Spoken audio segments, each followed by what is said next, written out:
Aujourd'hui, on va installer ensemble une pergola bioclimatique en kit.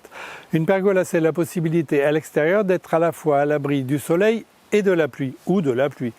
Et une pergola bioclimatique, c'est une pergola dont la toiture est constituée de lames orientables, ce qui va permettre de gérer, de choisir en fin de compte l'entrée de soleil. Hypergola, c'est la possibilité d'acheter une pergola qui est fabriquée en France, qu'on achète à prix usine, c'est-à-dire sans intermédiaire, qui est garantie et qui est véritablement durable.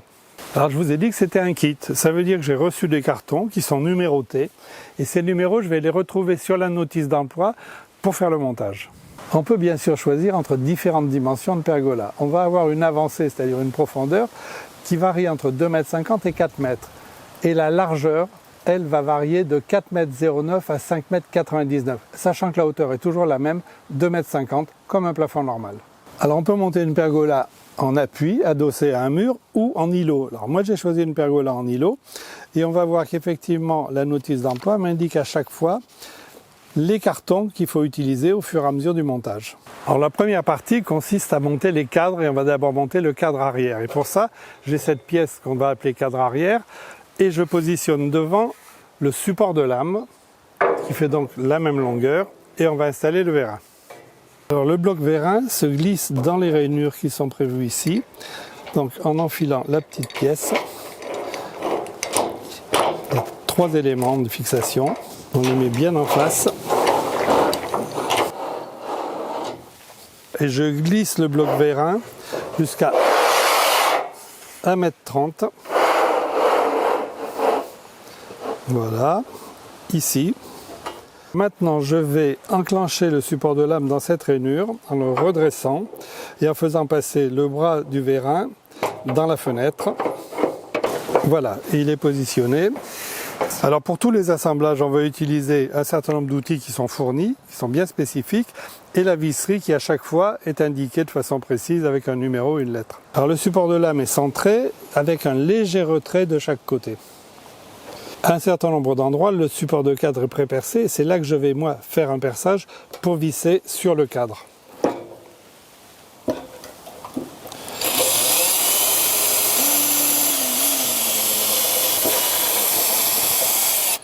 Je visse avec les vis évidemment adaptées et l'outil qui a été fourni.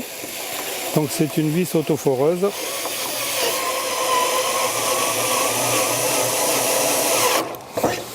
Je perce à chaque fois avec le foret fourni de 3 mm de diamètre et je visse avec l'embout T25 spécial parce qu'il est très long, il me permet d'arriver jusqu'à la vis sans problème.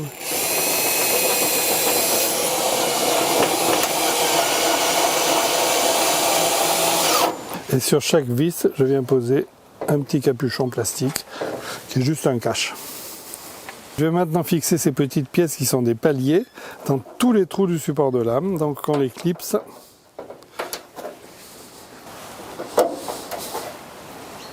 Alors on va maintenant positionner avec précision le bloc vérin. Pour ça, j'utilise cette petite pièce plastique qui est un gabarit maintenu par un axe de lame très temporairement. Je pousse jusqu'à la butée. Voilà, là je suis en butée, tout va bien. Et on va pouvoir fixer le bloc vérin. Et je serre à fond les 4 vis qui maintiennent le bloc vérin et on serre bien à fond.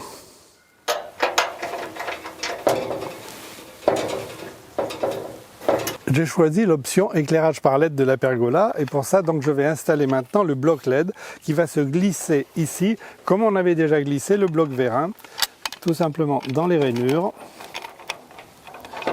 Voilà, et je glisse le bloc en insérant des fixations dans les rainures et je fixe le bloc à 70 cm du bord, toujours pareil en serrant les vis.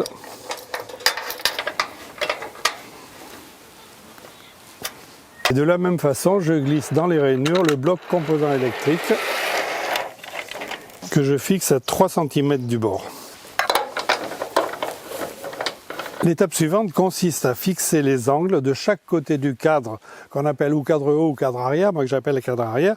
Et ils vont être fixés donc sur le profil du cadre avec ces vis qui sont les vis A71. Et j'utilise la tige qui est fournie pour visser à la visseuse parce que les vis sont longues.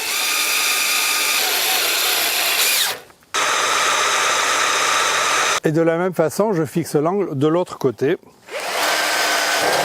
On passe ensuite à la préparation du cadre côté bas, que moi j'appelle aussi côté avant.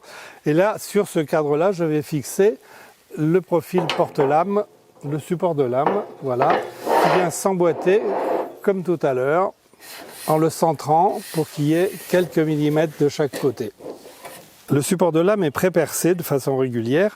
Et là, moi, je vais maintenant, au travers des trous, percer le cadre, pré-percer le cadre pour fixer le support.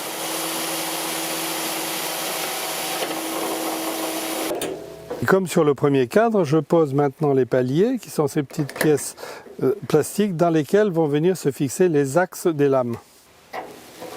Je vais maintenant décider de l'emplacement de ma pergola. Alors la pergola, elle peut être posée soit sur une dalle béton, c'est le cas qu'on a ici. La dalle béton d'ailleurs peut avoir une petite pente, ce qui est pas mal pour l'évacuation d'eau. Éventuellement, on peut prévoir cette pente lorsqu'on va installer les poteaux. Mais on peut aussi poser sur un sol qui est un sol en terre, et auquel cas on va faire des plots, 4 plots de béton qui vont faire 50 cm de côté et 50 cm de profondeur. Et maintenant, je vais tracer l'emplacement du premier poteau et je trace l'emplacement du second poteau à la bonne distance, c'est-à-dire en l'occurrence pour ma pergola 4,10 m. Donc maintenant, on va procéder à l'assemblage des poteaux sur leurs sabots. Donc chaque fois, on a un sabot, un poteau, le sabot étant en acier, et on va procéder au montage. Là, ici, on a une rainure qui va être la rainure de fixation du sabot. Et pour cacher cette rainure, je glisse un cache qui viendra recouvrir tout ça. J'enfile le sabot. Voilà, et je glisse jusqu'au bout. Et maintenant, il suffit de serrer, toujours avec la clé Allen.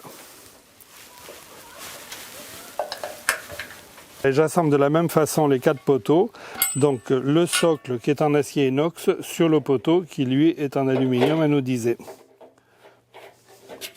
Étape suivante, je procède à l'assemblage du cadre arrière, c'est-à-dire que je vais fixer les poteaux sur le cadre arrière que j'appelle aussi cadre haut.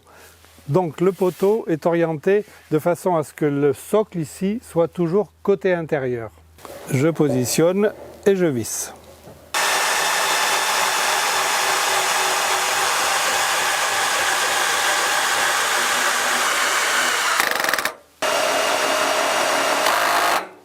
Et je procède à l'assemblage des cadres latéraux, tout simplement en montant sur chaque cadre un angle, donc qui s'emboîte, comme on l'a vu tout à l'heure, les angles sur les cadres arrière. Voilà, et je visse avec les vis à 71.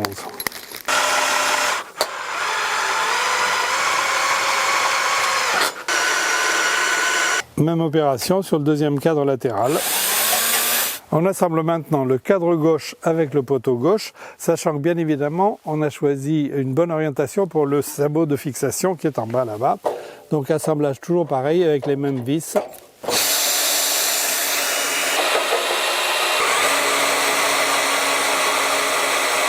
De la même façon, j'assemble le poteau droit avec le cadre droit par les 4 vis. On va maintenant procéder à l'assemblage de la structure. Alors, le montant arrière a été disposé au sol et on va le remonter pour le positionner par rapport au tracé qu'on avait fait tout à l'heure. Simplement, n'oubliez pas que le sol doit être horizontal. Alors, s'il ne l'est pas tout à fait, il y a toujours une possibilité, c'est que chaque pied peut être réglé de 5 cm. Alors, pour remonter le cadre arrière, il est bien évident qu'il faut être au moins 2, mais si vous avez 2 ou 3 aides en plus, ça sera pas mal.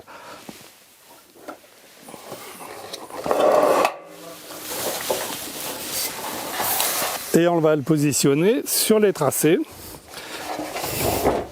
Et pour aider au maintien pendant le montage, je me sers d'un établi pliant en serrant le poteau entre les deux mâchoires de l'établi, juste pour le tenir. Voilà, ça aide.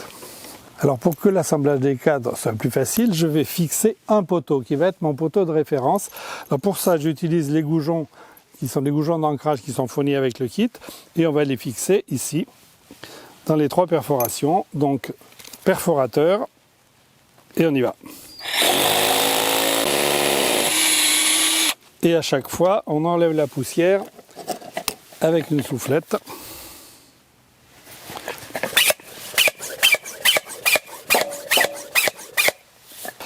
Donc je positionne le goujon, je l'enfonce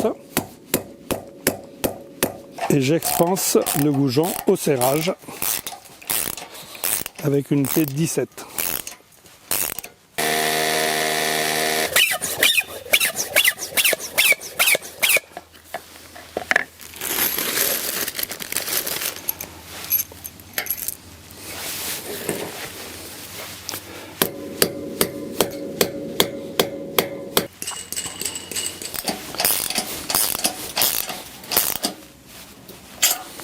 Alors, je vérifie la verticalité du poteau de chaque côté, mais il ne peut pas y avoir de problème puisque ma terrasse est parfaitement horizontale. Vous avez vu que tout à l'heure, j'ai remonté le cache de pied et que je l'ai fixé en hauteur pour ne pas l'endommager pendant le perçage. Maintenant, je vais araser ici les tiges filetées pour pouvoir poser les flasques qui sont des flasques décoratives qui vont cacher la partie inox du pied.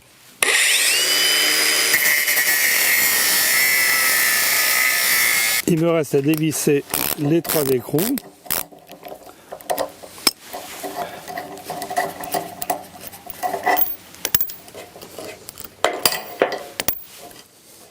Et maintenant, je pose la flasque.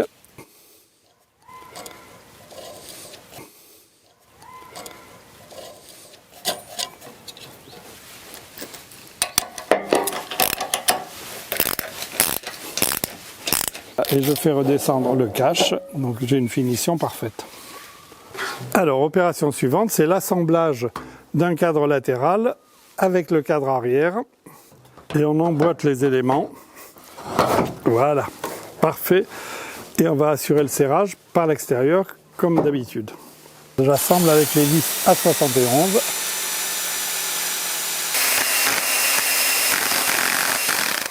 Et de la même façon, on assemble l'autre cadre latéral, voilà, en poussant, et je vais le visser par l'extérieur. On vient positionner la traverse avant, voilà, et la traverse haute est emboîtée sur les angles des 2 côtés. Voilà, et maintenant, on va aller visser de chaque côté. Alors, pour que le vissage se fasse sans forcer, je vais alléger légèrement le pied avec un étai. Et voilà, j'ai soulevé de juste quelques millimètres.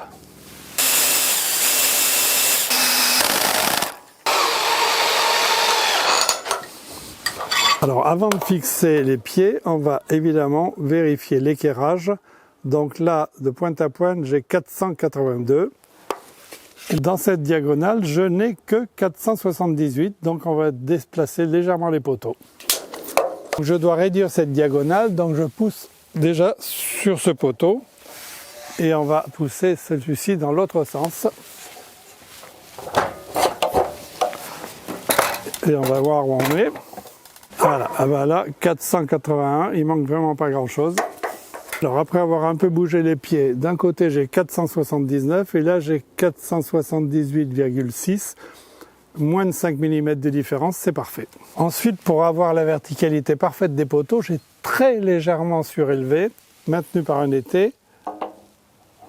Je suis parfaitement vertical, donc je trace avant de percer les trous. Et même chose, bien évidemment, de l'autre côté. Et ensuite, je vais pouvoir percer et fixer. Et une fois que j'ai fixé chaque pied, je pose la flasque décorative qui permet d'assurer une finition parfaite.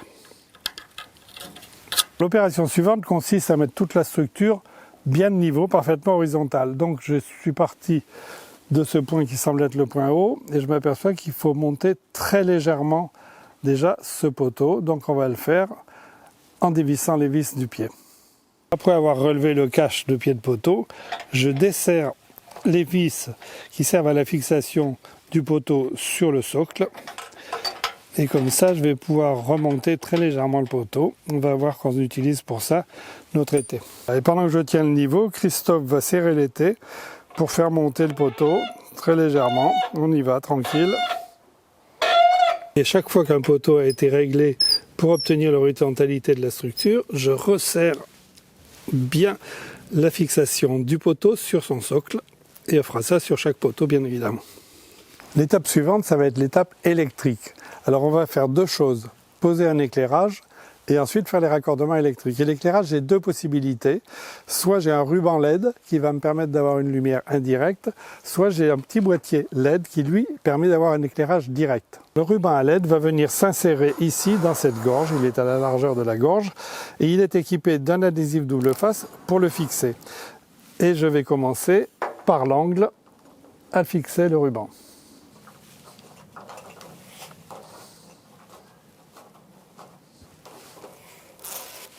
Alors je fais passer la prise de raccordement du ruban LED par le trou ici et je raccorde avec la rallonge, donc qui est un raccordement vissé. Et je vais maintenant fixer le câble par ce petit clip. Je passe le câble dans la gorge du bas et je viens clipser sur le profilet. Et dans chaque angle, je fais passer le câble de rallonge dans les perforations d'un côté et de l'autre pour aller jusqu'au boîtier de raccordement.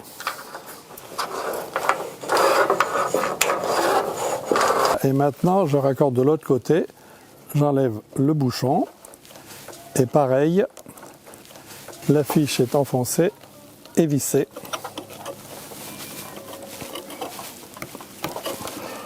À une sortie du bloc composant LED qui est ce module-là.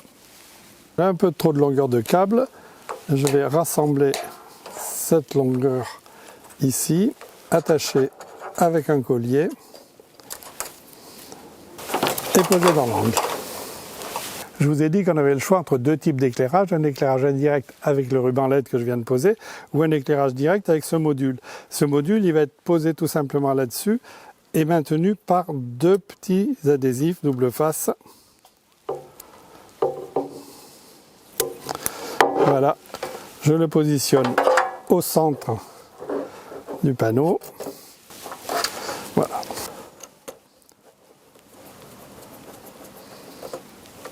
Alors les 4 lignes d'éclairage sont raccordées au boîtier éclairage et maintenant on va passer au raccordement électrique du boîtier LED et l'alimentation générale. On va raccorder le bloc éclairage dans la boîte de dérivation.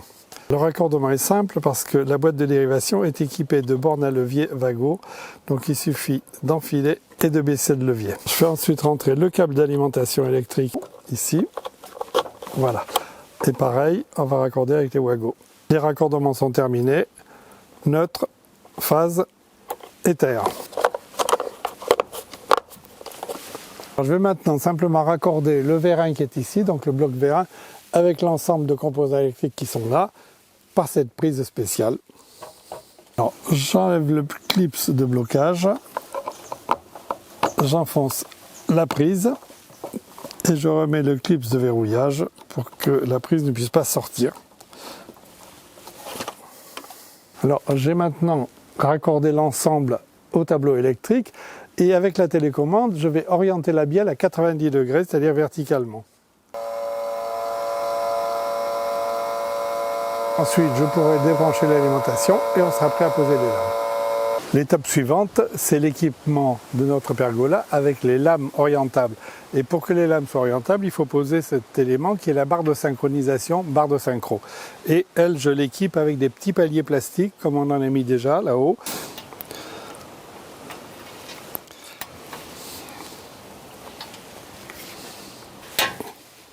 J'en pose des deux côtés de la barre. Et je pose ensuite le cabochon d'extrémité.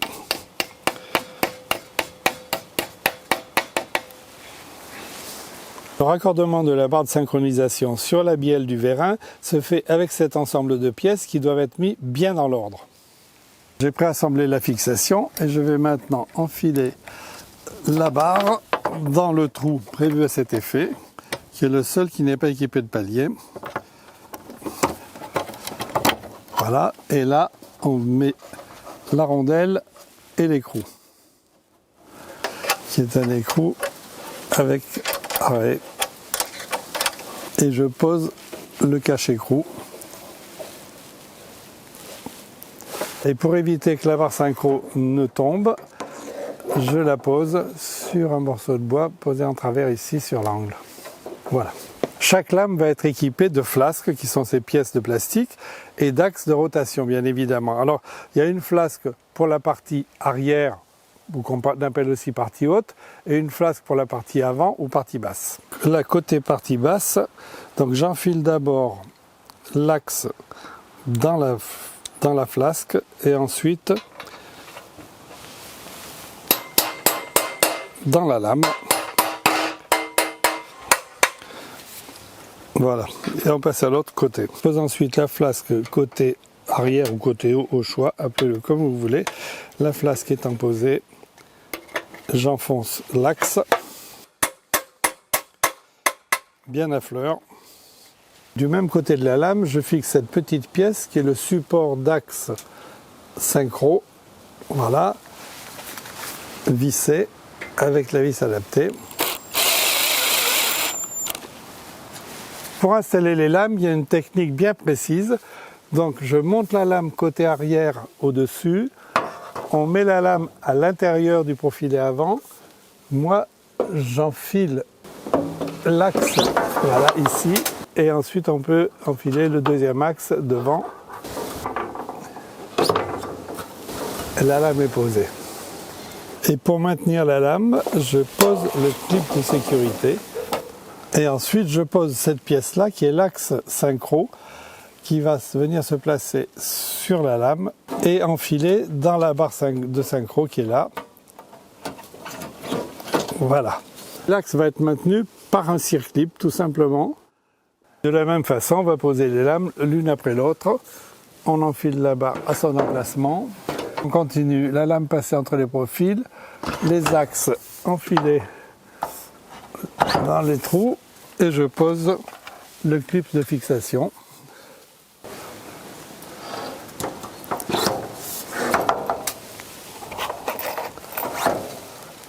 Voilà, et on pose la dernière lame. Alors maintenant que j'ai terminé l'installation des lames, je fais un test après avoir bien évidemment rebranché le système au tableau électrique.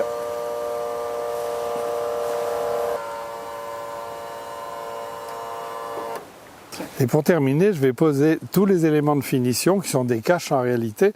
Donc il va y avoir des caches intérieures comme celui-ci. Alors on a pour la partie arrière et pour la partie avant. Voilà, positionné. Et je vais ensuite positionner le cache extérieur qui lui va habiller complètement l'angle et qui va être vissé par le dessus.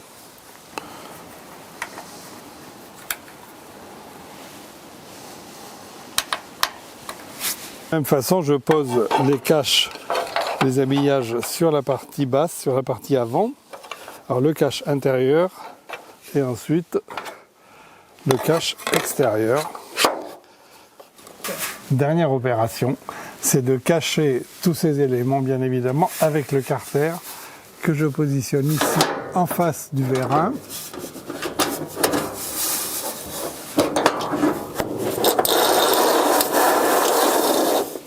Ça y est, notre pergola est finie d'installer, donc elle est parfaitement utilisable. Ça veut dire aussi, n'oubliez pas que c'est une pergola en kit, vous l'avez vu, avec deux avantages. Prix usine au départ, kit ça veut dire pas de frais de montage. Alors je vous rappelle que c'est une pergola bioclimatique, ça veut dire que les éléments de la toiture, de la couverture, sont des lames orientables. Orientables dans un sens ou dans l'autre, je peux les ouvrir pour bénéficier d'un peu plus d'entrée de lumière, je vais les ouvrir pour éliminer l'eau de pluie, je vais les fermer quand il y a beaucoup de vent, et tout ça se fait avec une télécommande. Et la même télécommande permet d'allumer l'éclairage et de l'éteindre bien évidemment, ce qui permet une utilisation de la pergola en soirée.